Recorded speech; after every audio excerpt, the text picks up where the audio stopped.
Hey there, so my name's Nathan Cunningham, and today I'm going to be talking about attitudes and actions and how they can be swayed and changed through uh, persuasion and something called foot in the door phenomena.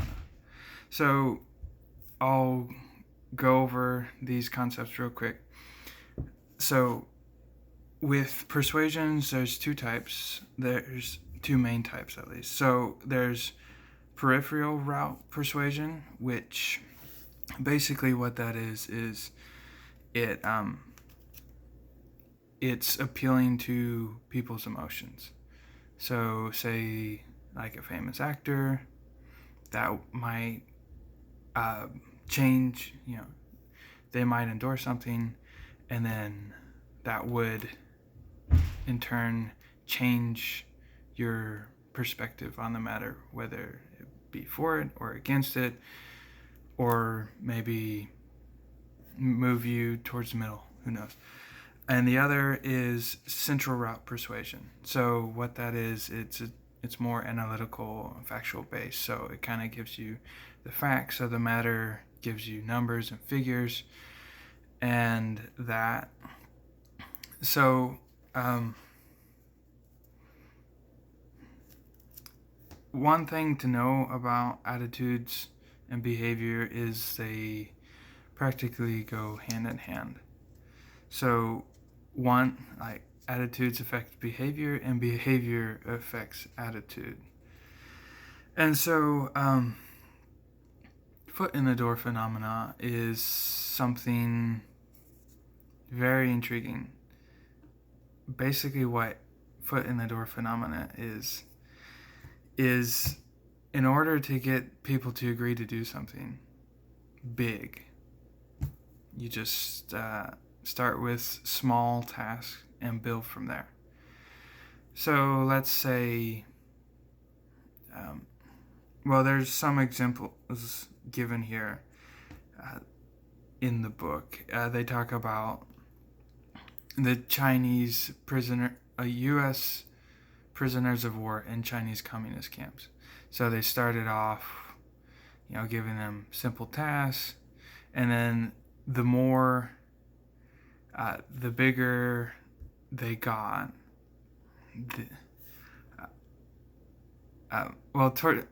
so the result was towards the end, a lot of the prisoners ended up changing their attitude towards communism.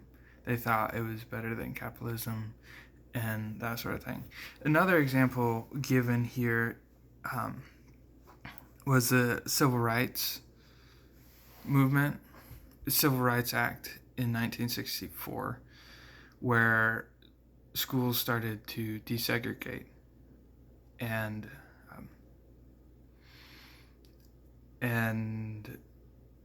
then after that it became law. It turned into law. So anyway, some modern day examples I can think of this, or this kind of happens a lot with political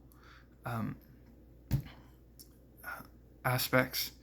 So movements such as Black Lives Matter, that is an example, or even the Capitol raid that happened.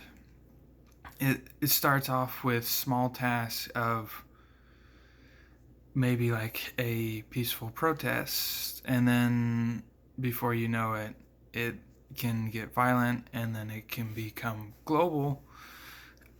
And so another thing that actually came to mind was COVID. So the foot in the door phenomena there is when it all first happened was, they said, okay, so everyone self-isolate for 2 weeks and then see what happens there.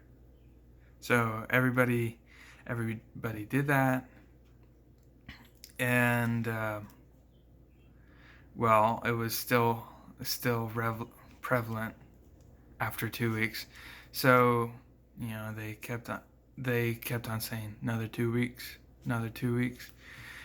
Before you know it, it was like 6 months in, and 2 weeks was long gone, and then they started saying face masks were needed and other things such as that, and vaccinations. So that is one idea that comes to mind about foot in the door phenomena. Another aspect about actions and attitudes is role playing. So,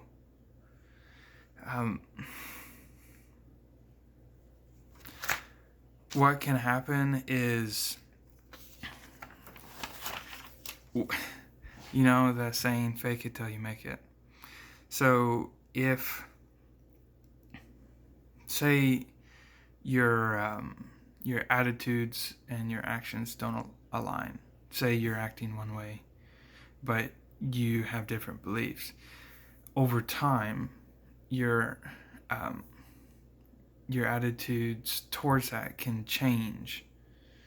Say if you write about something that you don't believe in, well then it can change your attitude towards it, and make you start to believe in something that you wouldn't have if you wouldn't have partaken in those actions. So sometimes that is what's called cognitive dissonance, when your actions and your attitudes don't align, and so naturally your body or your mind wants to align those. And we can be influenced, both of these can be influenced by social pressures. And so they can but they can also be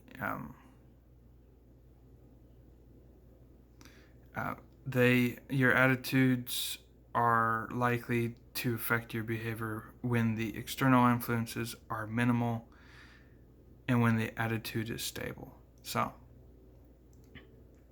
in conclusion, the attitudes and actions go hand in hand, and persuasion can most definitely affect both of them.